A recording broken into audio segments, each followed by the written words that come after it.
KcaaTV.com. If you're looking for a full or part-time sales position and you have radio, TV, or print media experience, KCAA has a great opportunity waiting for you that pays the highest commissions in the market. KCAA is the only station in the IE that broadcasts on 3 frequencies, so advertisers receive 3 ads for 1 low rate. This makes KCAA a must-buy for every local business. If you're interested in a sales position with us, call 909-885-8502 or email ceo@kcaaradio.com. You're listening to KCAA, your good neighbor along the way.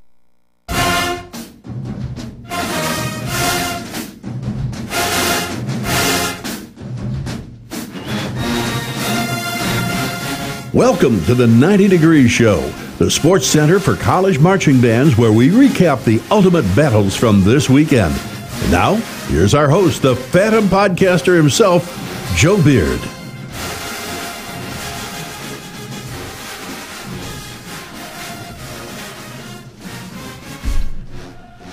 Hello, good evening, and welcome everyone to the 90 Degree Show.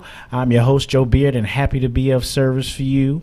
We are excited to bring you another episode, and we've been having a really good experience here with NBC Sports, so we're really excited. If you are listening, we appreciate it, whether through iTunes, Facebook, YouTube, Twitter, our website, our blog, or if you're watching us on KCAA Radio's website or on Tiki or wherever you are on the interwebs.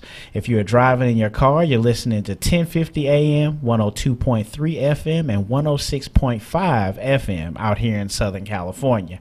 Thanks for listening. At the end of the broadcast, if you decide you like the show, then we appreciate a donation to the network.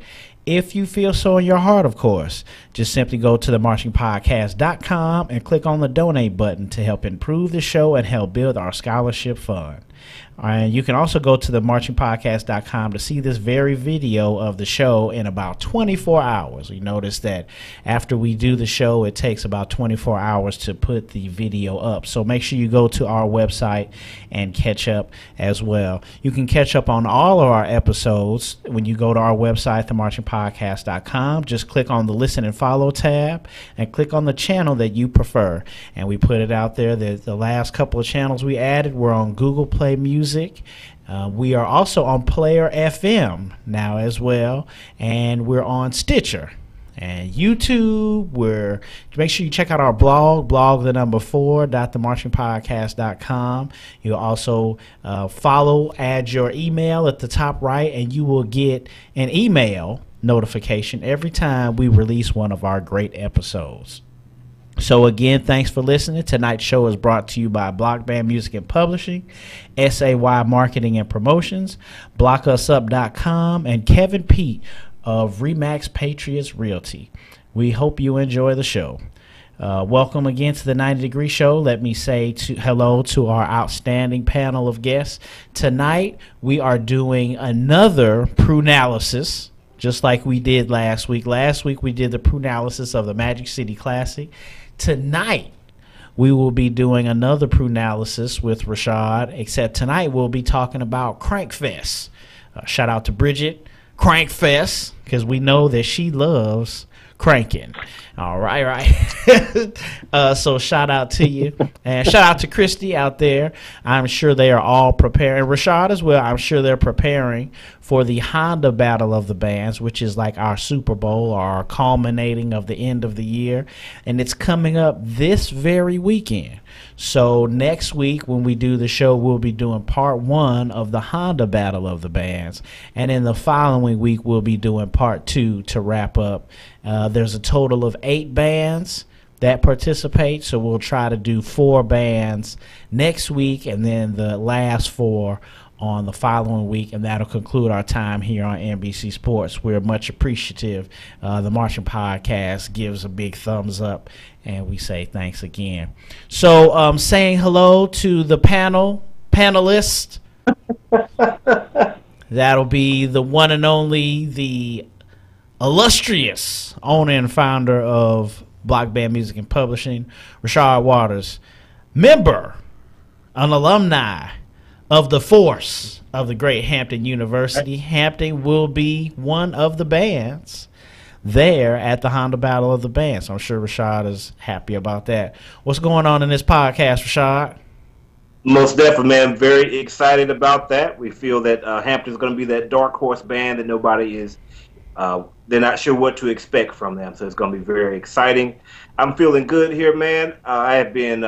I'm sure you can't feel this pain at all, but I basically am just now getting out over the course of the last couple of days because we have had a lot of snow here in North Carolina, and when we get snow, we don't know what to do for ourselves. Like the Joker said, get a little snow and everybody loses their mind. So I think I was here in the house for like 3 days straight. Like I don't think I went anywhere. Got a lot done though.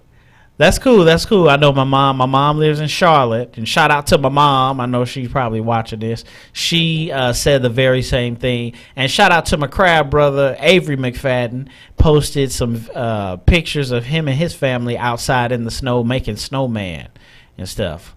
But yeah, like you said, folks down south, when there's snow or anything like that, the whole city shuts down. But folks go outside and have some fun.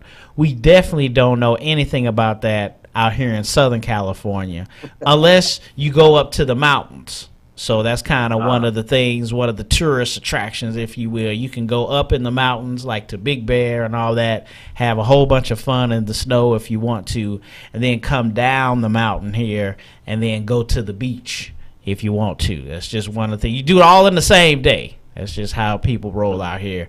But us out here where we are, we're a little bit closer to the desert, and it's the same weather all the time. It gets cold, though.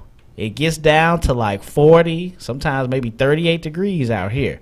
So, yeah, it gets cold. Yeah, it gets cold out this way. But then every afternoon, maybe like 10, 11 o'clock, it gets to like 70, maybe 80, like every day.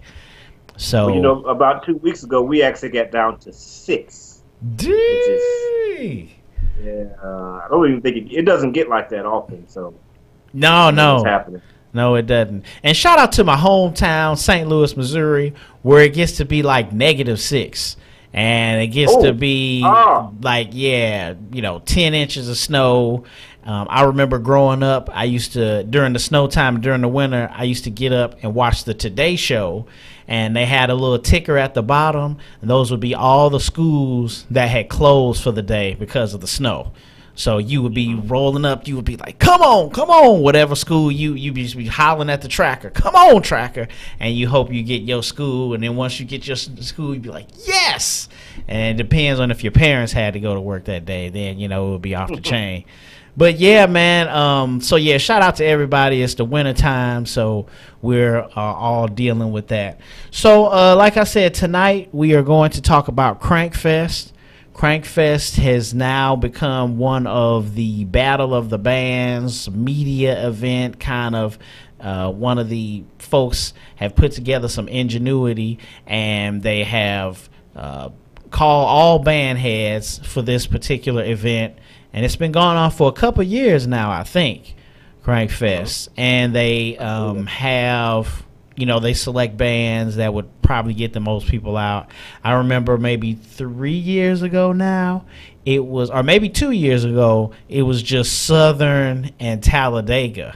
I remember that. You remember that? And that was also when Periscope was popping. Everybody was on Periscope taping bands. So I remember that. And then last year they cleaned it up and was a little bit more professional. They had Jackson State, Alcorn, Southern, and our beloved Talladega. So that's 2017. 2016 was actually Southern and Jackson. Okay, that's right.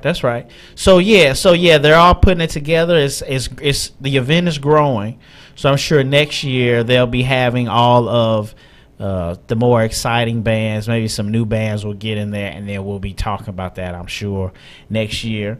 But tonight's Prunalysis will be talking about the 2017, our past year. And you guys make sure you listen to Rashad or listen to us tonight and follow him on Block Band Music. Go to blockbandmusic.com and check out more Prunalysis. You can also Twitter and go to the Marching Podcast, we're always tweeting out archive episodes of our show. And I think the episode where you did the Prunalysis last year and you dressed up like Loki, I think that's the one that's been tweeting out, coming out today. So you guys make sure you follow us and go to the website and catch up on all our shows. We sure appreciate it. So before we go to our first break, again, I just got the standard marchingpodcast.com's t-shirt on today. I know I say that about 11 times in each show, but make sure you go to our website. Do you have a special shirt on today there, Rashad? I'm just rocking the Block Band shirt. I was really quickly trying to change because I had put on a Hampton shirt, but that Hampton shirt was a few years ago and a few pounds ago, and I thought it might be a little tight on me. I didn't want people to be distracted by the tightness of the shirt. So I switched it back to my Block Band shirt here real quick. Yeah, man, I'm actually dealing with that now because my schedule changed a little bit and I've been like up late nights. Man, your boy been just party eating. So I be coming home late at night and getting the carne asada burritos and just kicking it. So now some of the shirts, shout out to the Rogers Brothers, and shout out to Bull City Music. I know I got those shirts this year to wear on the show. Like you said, the tightness now is like, it's like you said, it was a few months and a few pounds ago. So I need to get back at it. I got to slow down to eating at night, man, myself. So I'll say our shout outs before we get into our first break. Hello to my family. I'll say hello to my mom, but hello to Kennedy and Alonso, and hello to my wife Adriana. Alonso is dealing with the flu, so he has been home. He was home all day today, and I'll probably have to be at home with him tomorrow. So get better, little man. And we had to go to the ER this weekend for him, and you know that bill is gonna be like, you know, $36,000. So, you know, we just always want to hold stuff up in prayer. But hello to my family, and shout out to everybody. Shout out to all the band heads out there. I'm sure it's a lot of people making their travel destinations and plans to go to Atlanta this weekend. I would love to be there, but we're going to shoot for next year. 2019, for me to be there and for me to be at the Skybox. Shout out to Christy. I want to be at the Skybox and have some chicken. I'm already talking about food already. So Rashad, man, anybody you want to say hello to or shout out before we start the show? Yeah, man. Of course, shouting out my family every time, and of course, a shout out to the marching force who will be making their very first appearance under the direction of Dr. Thomas Jones, march with at Hampton in the Honda Battle Bands. Also, giving a shout out to my baby here. This is our first time appearing on the show. This is my third trombone here. I don't have the first one anymore. I traded her in for this one, and she doesn't have a name. I've got another trombone, a big King 4B I call Copperhead because she's copper on the top, but I don't have a name for this one. But this is the one I use all the time now. So you guys that are listeners, you like the Prunalysis, you like the Marching Podcast, let us know what you want the name of this black trombone to be. That's exciting. That's exciting. Is that black? Is that black color on the horn? Yes, she is. Wow, nice. I don't think I've seen a black trombone, man. That's pretty cool. So yeah, shout out to and real quick, how is married life? Oh, well, you know, there's this whole thing where Marvel kind of bought the rights to Fox. You know, they're all their movies and stuff. So now Storm has the opportunity to appear back in a movie with Black Panther again. So yeah, I don't even really want to talk about that. You ain't got no competition, do you, man, already? Just a little something. Yeah, but yeah, I'm excited to check out that movie. I'm sure that you'll be doing that. And then Rashad also has the color commentary where you guys talk about movies and stuff like that. Do you also talk about movies that come out at the theater, or is it a long list of movies? Yeah, mainly the show is mainly towards movies at the theaters. We also talk about TV shows, and individually we might talk about whatever, just each individual person. We actually just put out an episode tonight that was about Black Lightning, which is another black superhero. Oh yeah, it's not from DC Comics. So check out go to our Facebook page, Color Commentary, and check us out, or look us up on YouTube. Yeah, man, I have to check that out because I don't have the CW. I don't have cable anymore. We only stream. We have the PlayStation View, and we don't have the CW on there. So yeah, I need to get a hold of that somehow and check out Black Lightning. I don't have cable either. I just pull it up. You can go to CW's website and pull it up. Yes. Thank you for telling me. I've got something to do tonight. So that is outstanding. Thank you, Rashad. All right, let's go to the first break, and we'll come back, and we will get into the Crank Fest, the pre-analysis of the Crank Fest 2017. Thanks again for listening to the 90 Degree Show with the Marching Podcast. Your host, Joe Beard, and the 90 Degree Show will return in a moment. Hello. This is Charles Cheese Waters, proud graduate of Rush College in Holly Springs, Mississippi, and father of the owner of Block Band Music and Publishing. And you're listening to the 90 Degree Show on the Marching Podcast Network.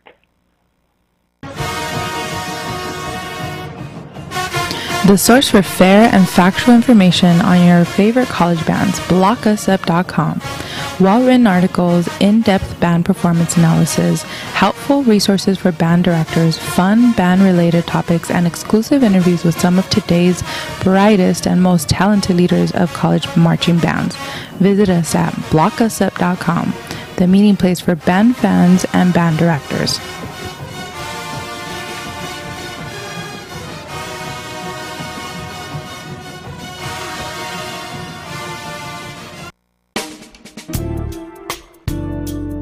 Band directors, have you ever found yourselves in this situation? Showtime is quickly approaching. Your budget is quickly disappearing. Your music choices are narrowing. The equipment condition is wearing and your stress level is mounting. Stop what you're doing and contact Block Band Music and find out how we've got you. Check www.blockbandmusic.com, providing music, equipment, gear, and accessories to show style, core style, and traditional bands worldwide.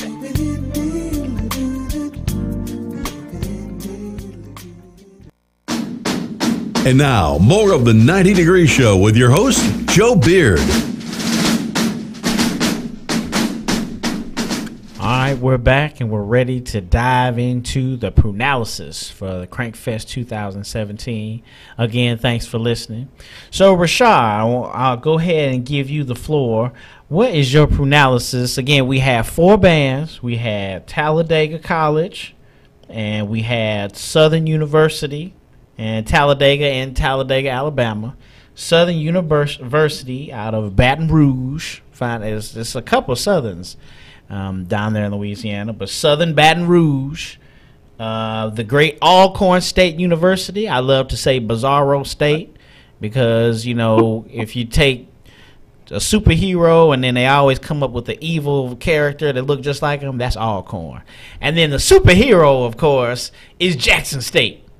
We all love Jackson State. The Sonic Boom of the South, probably the greatest name of all of the bands, and I'm sure that's debatable, but I mean, the Sonic Boom of the South, I mean, that is just the bomb. Hey, man, don't try to take advantage of me because Christy's not here, because you know she wouldn't let you get away with I know, she wouldn't. And focus on the commentary to shut you down, but you know, Christy would be all over you right now. She would. And we love A&T. I know that there's a poll right now on HBCU Sports with Jackson State and North Carolina A&T for being the band of the year, and I think that ends today. I think that voting might end today, and you guys make sure you guys vote on there. Vote for the Sonic Boom. Vote for Jackson State. Everybody that's listening. All right. So Rashad, what did you think, man, of Crankfest 2017? A really enjoyable event. A great matchup between 4 bands. So real quick, these type of bands for the uninitiated in this, we want to make sure that everybody's understanding. These type of bands are what we at Block Band call Southwest style bands. There's 3 styles of band. There is the North style, which when you talk about show style bands, North is like Tennessee and North Carolina, Virginia, okay? Morgan and Maryland, okay? Right. They play a certain type of thing. Then you have your bands your South Carolina states, they play a completely different type of way. Then you have the Southwest style bands. These bands are the ones that are really, their influence is being felt all across the nation quite a bit. And hopefully my talking is not slowing down because a sign just jumped up and said poor connection. So if it is, blame Jackson State. It's the sonic boom that's happening. Right. But these Southwest style bands, they're known for a couple of things. Number one is their arranging style is meant to showcase their power more so than any other type of band. That being the case, what happens is the trombones are generally playing chords and everybody else is in their stratosphere of their range. The tubas are high, baritones are all the brass instruments. Tubas are high, baritones are high, mellophones are high, trumpets are high, and trombones are responsible for filling in everything else, okay? So these bands all have that same type of style. So basically, it's just a difference in how they play and in the range and abilities of each particular section. But the style that they play in, as you go through this particular event, you'll notice they're all playing pretty much the same way.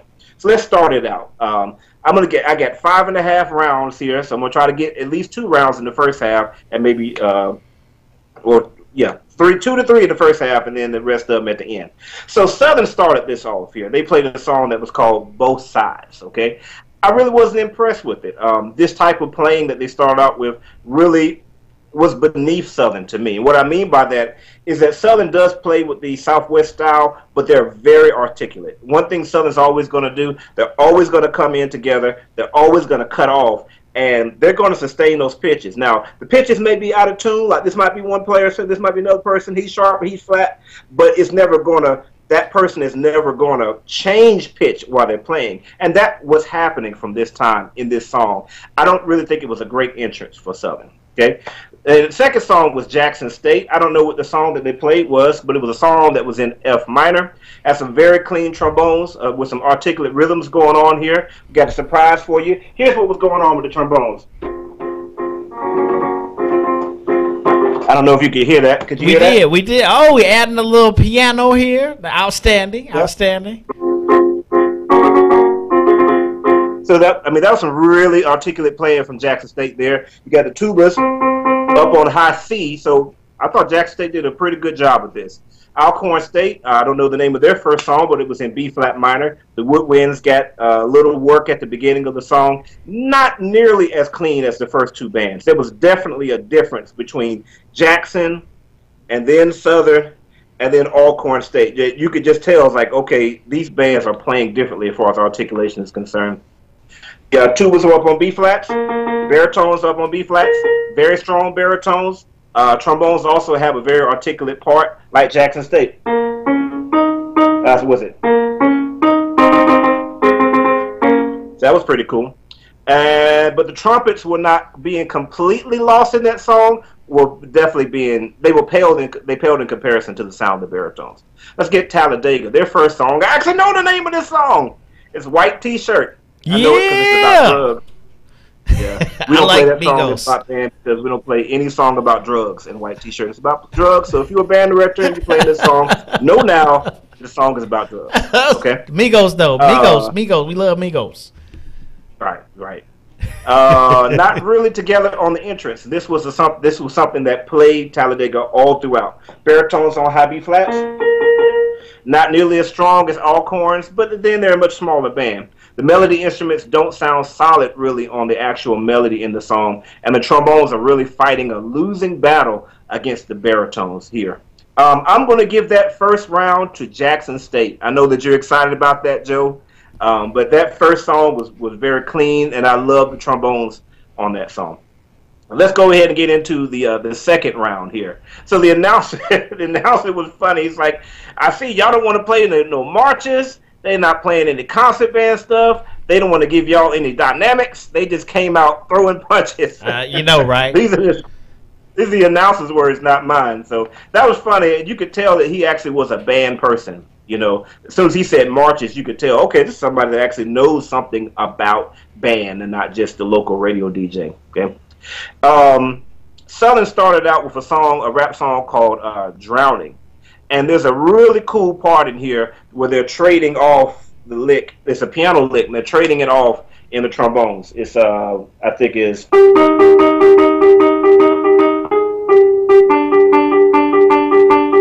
Yeah, that is it.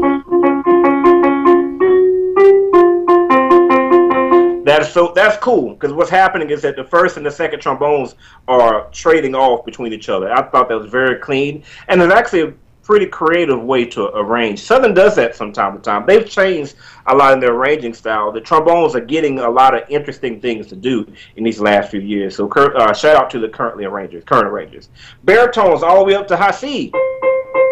I think this is the highest they play in any song. Everything else that they played pretty much that I saw was on B flat.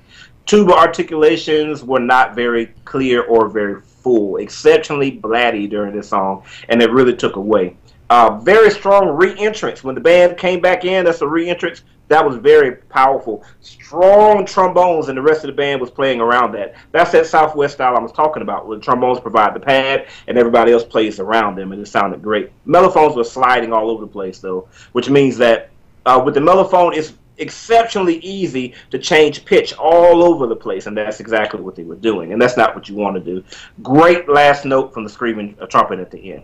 JSU played a slow song. I don't know what it's called. It's in D minor, I believe, and it was a very poor showing from Jackson State, I thought. The trumpets were sliding all over the place.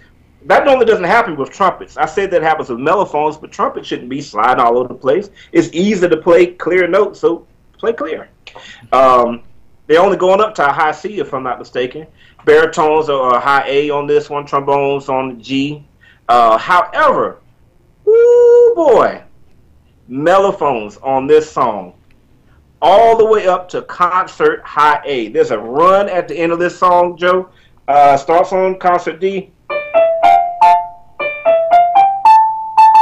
Does that sound like a note a mellophone should be playing? No. Right. I mean, but they're up there, the whole section. That's a concert A. Let me put that in perspective. That's a D for them, okay? That would be like everybody in your trombones. I'm sorry, that's an E for them. Sorry about that. I know people are about to jump on my case. That would be like your entire trombone section or your entire baritone section playing a high D above the staff. That would be like your entire trumpet section, Joe, playing a high E above high C. Wow. Yeah. The whole section. I mean, if it's not the whole section, it sounds like it. That's impressive. And I'll just go ahead and say it now, unless I run out of. So I've got it said unless I run out of time later. I think they have the best mellophone section of all these bands. Probably the strongest mellophone section I've heard. I mean, these guys, wow, they're impressive. They're sliding all over the place though.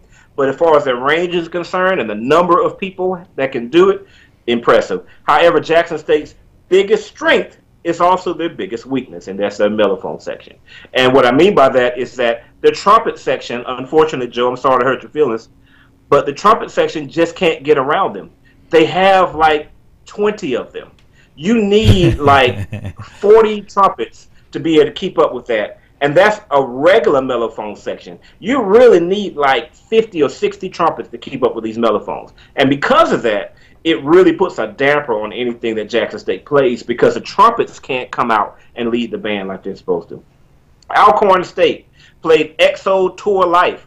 This is a song that's like, something to the head, all my friends are dead, something to the head. I hate that song. All my friends are dead. I hate that song. What in the Yeah, it's so sad. World? Like, for real. I hope ain't nobody on edge listening to that song. You know what I'm saying? Bruh, I was like, what in the world is happening with millennials these days, man? Real quick, shout out to Logic. There's a song called 1-800 that I heard not long after that song, and it's something like, I want to die today. Who can relate?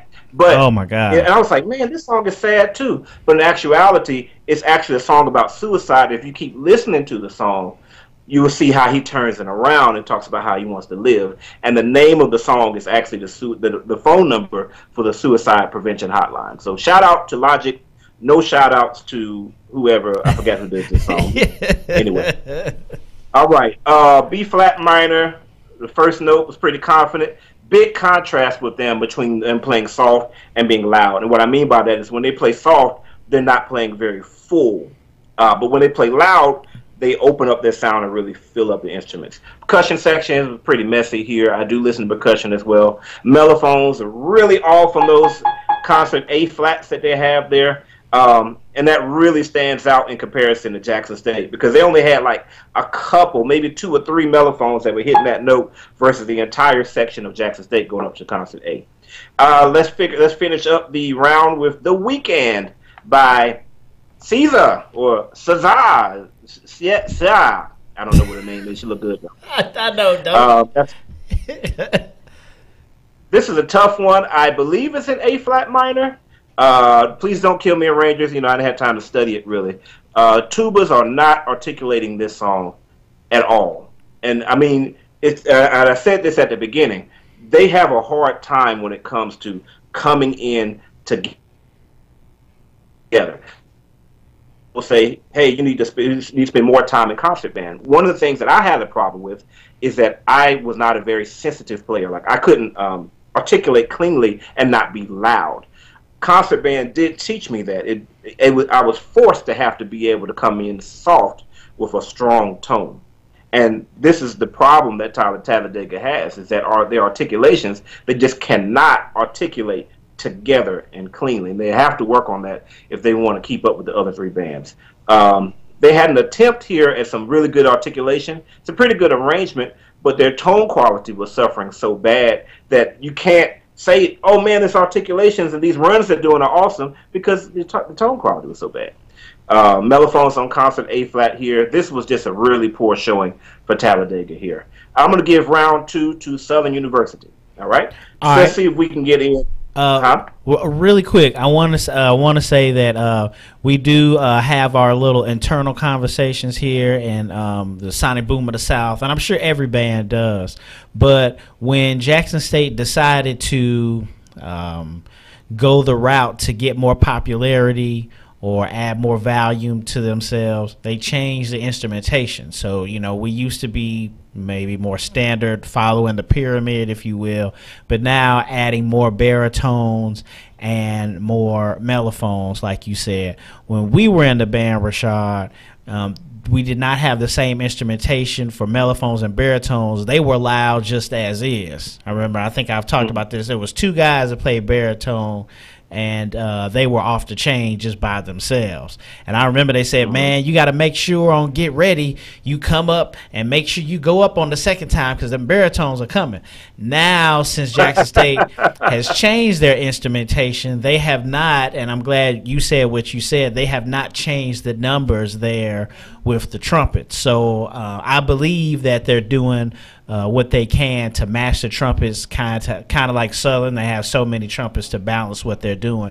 But you're right, the trumpets, the Royal Order of Trump Funk, as we like to be called, we are not coming through on the songs. And I will say the rest of the band has been so jealous with us over the years that they are having a good time of putting us through the mud, talking about how we're bad and how we're horrible, and that's just how it is. But they're just jealous because we have our own picnic and we have such great camaraderie with each other, and we ran the band for numbers of years. But yeah, I just wanted to add that side note in there. Shout out to the Royal Order of Trump Funk. They're just trying to get that revenge for how y'all beat them down in the 90s. You know what I'm saying? I mean, that's all it is. That's all it is. But I hope we come out next year with 90 trumpets, and then won't nobody be saying nothing then. But yeah, we'll see. We'll see. But yeah, let's go ahead. We can go to round 3 and talk about round 3, and then we'll go to break after that. All right. I'm going to say this, and I didn't get this idea from A&T, but bands need to use this. Now, A&T doesn't do it anymore. Bands need to go to flugelhorns. If you have, let's say you have 60 trumpets, just for round numbers, okay? Let's say you have 30 trumpets, okay? If you take the bottom 10 trumpets and switch them to flugelhorn, it will completely change the sound of your band. You probably won't have the balance issues that you're having. A trumpet is a very thin, conical board instrument, particularly if you're not using cylindrically bored instrument, but particularly if you're not using professional born instruments. Also, if you're not playing in a unified way where you're trying to get everybody in tune, that sound is just going to be really thin. But if you add flugelhorns to that, that's going to add a lot of depth. It's going to help those third players get those chords out a lot better. And the flugelhorn is probably about 1 to 2 times louder than a trumpet is. Okay, it's just going to thicken out that sound. It's also going to help your mellophones, because mellophones again are going to be sliding all over the place. Flugelhorns don't slide like that; they're just made differently. So if you have your flugelhorns playing with your mellophones, you'll have that nice mellow tone, but you won't have the pitch issues. If you listen to A&T a couple years back, the pitch issues that they normally would have had in the mellophone section, like everybody has, they didn't have it as much. So guys, think about that. Think about switching to flugelhorn. All right, Rashad, so really quick, Rashad. I know that's actually a good point of conversation. I actually brought that up, and we talked about that a little bit about the flugelhorns. All right. And it was an interesting thing. A lot of folks had their 2 cents about it, but yeah, it was a huge debate. We do have a phone call. I want to get to the phone call, and then we'll see how we'll do with the third round and fit in this next break. But we got David on the phone. David, how you doing? Thanks for calling into the show. Hey, good. Yeah, this is the first time I've heard it. I listened to KCAA from San Francisco, and first time I heard a show about band music. You've got a kind of a one-of-a-kind show in the whole country, I bet. Oh, well, thank you. That's awesome. I appreciate it, David. So you up there in San Francisco. Are you from San Francisco? No, and as a matter of fact, are you Joseph? Yes, sir. Yeah, well, I'm from St. Louis. What? So down there, and yeah, so I'm greetings from distant afar out there. Hey, the reason I called, I'm in a chorus up here, and we do a lot of protests and demonstrations. And I'm wondering, there are a lot of times, say, for example, the Women's March yesterday, they were all over the country. Hundreds of different cities, I guess, were covered. Is there much of a band presence at protests? I'm not sure. That's actually a really good question. I'm not sure myself. I would love to actually talk to some directors to see if they would actually get themselves out there, because I'm sure that any band would want to help market themselves and help spread the word. And that'll be an excuse to get Jackson State out here to California to then come that. But yeah, I don't think they are actually performing at any of the women's marches. I'm sure if there was a band that we would know about it. Well, like for example, down here in the Mission, that's where I am right now. Obviously this whole DACA thing, rounding up immigrants left and right. We've had I think it's called the Liberation Brass Band. They've been going around for, I'm going to guess, 25 years. And then, of course, we've got a variety, the DACA protests. If ICE goes in and tries to round up, I think they're claiming they can get tens of thousands of immigrants from California alone, and they're threatening to do it any day now. You do a brass band out there in front of where they're parking their trucks, and you start playing the right songs, you might really be able to draw a crowd and, help play hell with their getting out of town, with a bunch of, rounding up people and tearing away their homes and everything else. And I'm in a thing called the Rockin' Solidarity Chorus. We tend to do labor songs, although we did a whole series of pieces from Paul Robeson, did a whole lot of different stuff. And as a matter of fact, this whole business about the national anthem, a lot of people don't realize it, but the national anthem was only put into effect in 1939. Even though Francis Scott Key wrote it in 1814, it wasn't put to music and created as the national anthem until 1939, and there were a lot of other competing songs. So like Woody Guthrie had This Land Is Your Land, America the Beautiful was in there, there were any number of other songs. And so, the whole business about Colin Kaepernick and, doing the knee business, it would seem to me that we ought to be commissioning new national anthems And that Paul Robeson one that we've been singing, my brain is just seizing up. Frank Sinatra won a Academy Award for an 8-minute version that he did, and it's America to Me. This is America. I'm out of key, but the whole idea of coming up with new national anthems. You know, we can be on the defensive all we want with these jerks, but you know, the fact of the matter is that you know there are any number of other versions of national anthems that we could be working with, and you know, I'm waiting what was your name again? I'm David. David. Just real quick, I wanted to speak to something with the protest and things. I don't think the bands get involved as much because they're associated with the schools. Right.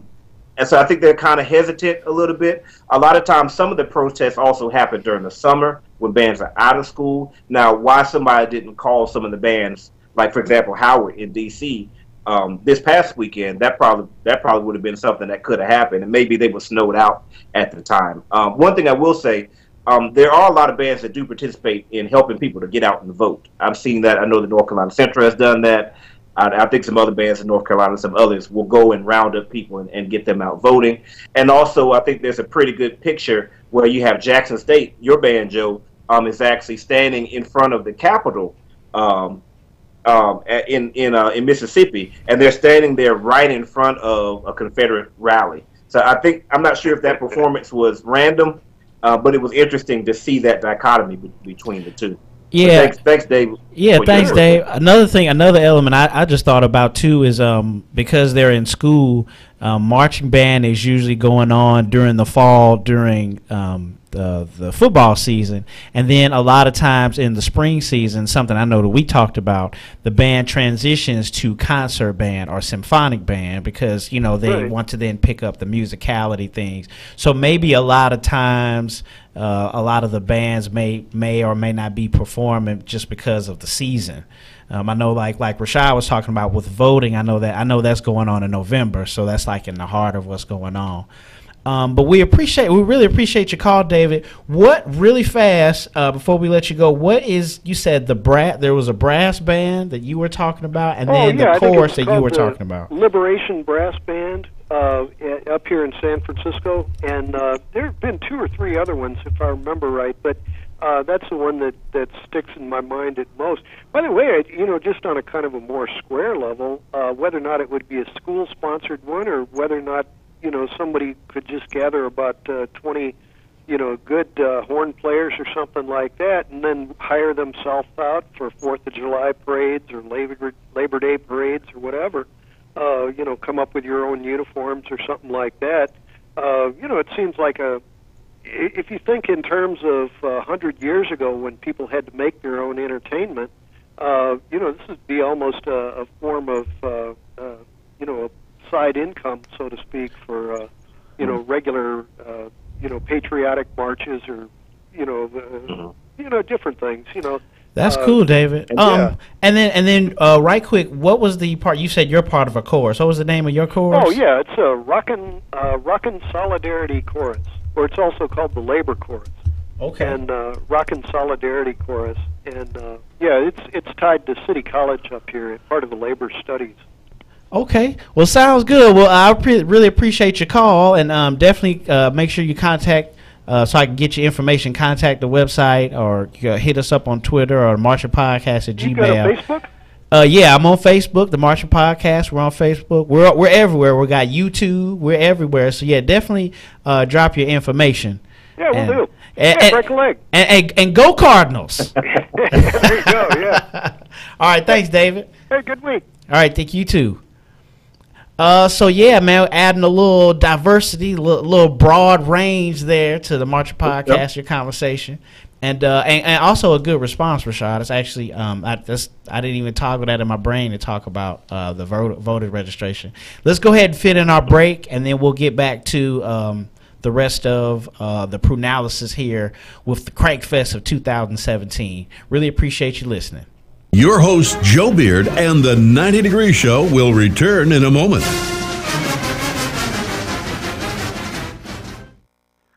What's going down, everybody? This is Dr. Johnny Goodlow Jr., former section leader of the World Order of Trump Funk of Jackson State University's very own Sonic Boom of the South, the #1 band in all the land. And you tuned in to the 90 Degree Show here on the Marching Podcast Network. Hello, everyone. This is Joe Beard from the Marching Podcast. Is your school, club, or organization looking for high-quality decorated apparel to outfit your students, staff, club, or team? Tired of the same old boring white T-shirt? Are you in charge of the upcoming fundraiser or special event, but don't really have time to troll the internet for ideas or compare products? SAY can help with design and product selection. We can even assist with ideas on conducting an effective fundraising program. SAY can help you save time and get your message heard. So call 1-800-975-3156. SAY Marketing and Promotions. Give your brand a voice. The Marching Podcast Network is a network of podcasts with the purpose to inspire, educate, and show positive images in our community. Our network produces podcasts about college marching bands, business, health, finances, college preparation, spirituality, instrumentation development, along with one-on-one interviews with strong role models in our community. Looking for a podcast network that educates and inspires to make our world a better place? Then listen to us. Check out our website at themarchingpodcast.com. Tweet us at Marching Podcast or follow our blog at blog4.themarchingpodcast.com. The Marching Podcast, changing the world through positive interaction. And now, more of the 90 Degree Show with your host, Joe Beard. All right, thanks again for listening. If you're thinking about buying or selling real estate out here in Southern California, please contact Kevin Pete of Remax Patriots, and he will meet and exceed all of your needs. So contact Kevin at 951-858-5942. That's 951-858-5942. Or you can email him at kpsaleshomes@sbcglobal.net. That's KP, his initials, saleshomes@sbcglobal.net. All right, Rashad, let's go ahead and go with the third round, man. All right, cool. Can you see me? See, yes, we can. All right, so the third round, Southern replied with the weekend that Talladega just played. Trombones are much cleaner. The band overall is much cleaner. The mellophones are messy, though. But otherwise, this is night and day as compared to Talladega. It sounds so much better. Great trade-off in the trombones. They got some stuff going on that the arranger had. Great trumpets. Southern definitely has the best trumpet section up to this point. And that is the difference, again, between Southern and Talladega, is that when Southern's trumpets come in, there's not so many mellophones that they can't, well, there's a lot of trumpets and there's not so many mellophones that they can't do their job. And so it makes a difference. Jackson State responded with a slow song.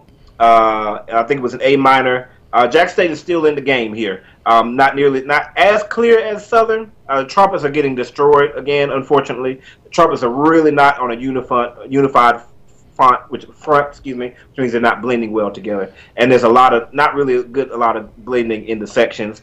I really like the mellophone runs here. Alcorn State came with Let Me Know by the Isley Brothers, or Aaliyah. Articulations are not really clean. Multi-toms, I see you guys, you need to change your movements to match the rest of the drum section a little bit. Just go left instead of right, basically.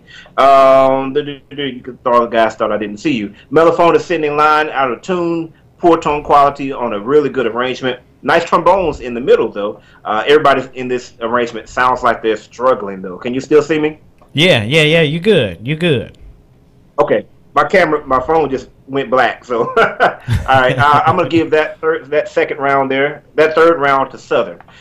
Next song in the fourth round was Until the Pain Is Gone, I believe is what it's called. I think that's in D minor. Good sustains. Tuba's not solid. That is probably the Achilles heel for Southern, is the tuba section. Great crescendos in the trombones, Baritones up to high A's. beautiful bell tones and the trombones and mellophones in the middle. Just watch that tone quality trombones. Don't push it too much. Jackson State responded with Rockstar with G minor. Good entrance. Another sectional high concert A for those mellophones. That range in that mellophone section really just gives them a lot of versatility in their arrangements. Trumpet section disappeared.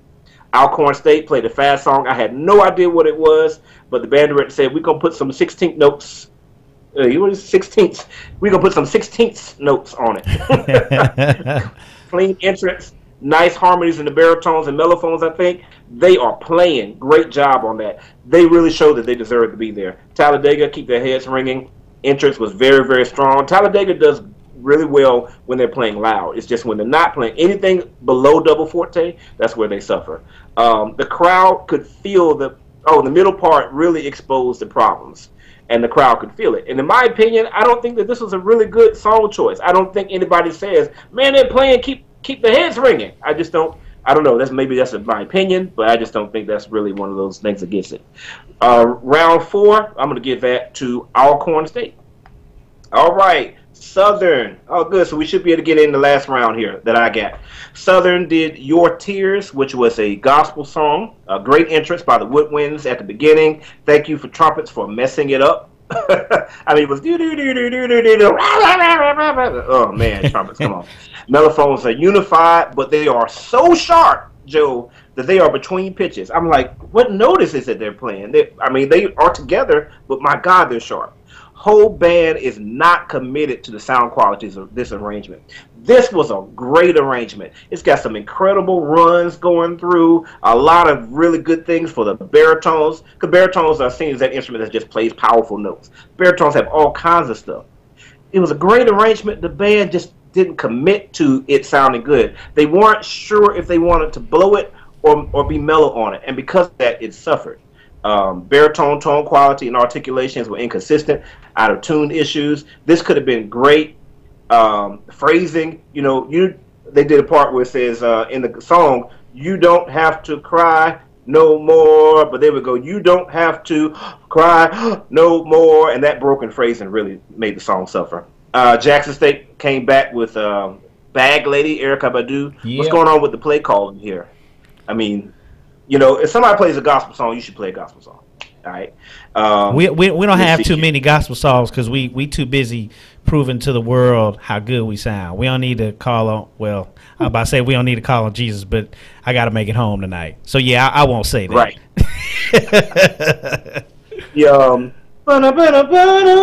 Let's see if I get time to do that. Oh, actually. That's the main part of that song. Mellophones had that.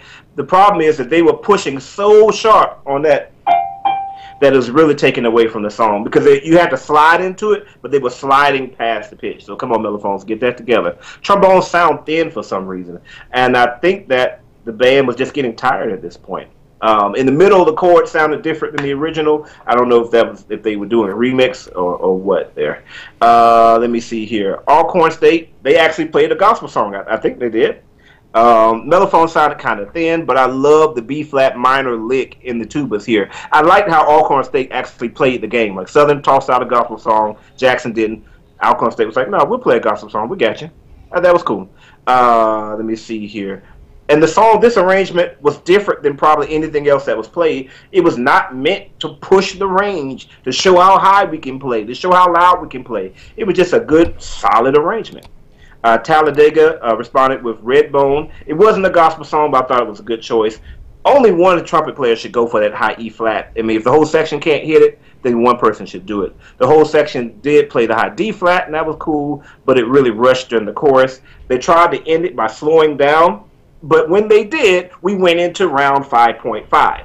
Southern won round 5. Then Southern played Still Fly right in the middle of Talladega ending that song. You can tell there's some real deep animosity between those directors. Yeah. However, Talladega, they didn't want to just get blown out, and so they came back with Thuggish Ruggish Bone in the middle of that, and it was probably the best thing that they played. Thuggish Ruggish Bone. Yeah, they know that song. They know that song. Yeah. So baritones were really doing well during their feature. So they didn't get completely drowned out by Southern, but when Southern was cranking, you heard Southern. So That was round 5.5. I'm not going to even try to grade that one. So, in my opinion, based on the 5 rounds that I heard, I would give that to Southern. I think Southern was 2 rounds solidly, or 3. They won 3 rounds solidly, and they were still consistent, the most consistent band of all the bands. And I'm glad that was the same thing that I said. I came to the same conclusion as I had during the 90 Degree show. So that is your Prunalysis for the night there, sir. Yeah, man, I really appreciate that. I know that the consensus, a lot of people said that they thought that Jackson State won overall, but I really like adding the piano is a really nice touch, man. And I like how you all broke it down. We've said this before, but that cranking, Battle of the Bands, that type of stuff, that's like Southern's field house. So unless you come up there with some really good play calling, you really are kind of playing into what they know and what they really, really like. I myself, and maybe you may feel this way, I would like to hear more marches and a lot of this stuff to kind of maybe broaden the spectrum, if you will, to show like the versatility of the band. But young folks nowadays be like, man, get that out of here. Don't be bringing it up no more. But that's just me. If you're interested in becoming a sponsor or a patron to the Marching Podcast, please contact the show and we'll give you the criteria so we can start to pub your business using our platform. Really appreciate you, Rashad, and we're ready for next week for the great Honda Battle of the Bands. We come to the end of the podcast. Check out the website and donate what's in your heart to themarchingpodcast.com. Like us on Facebook, follow us on Twitter. Thanks to you for listening, and remember, the lectures you deliver may be very fine and true, but I'd rather get my lesson by observing what you do. See you next week for the Honda Prunalysis and the 90 Degree Show. And that's it for the 90 Degree Show for this week. Tune in next week with Joe Beard, where the marching band battles continue.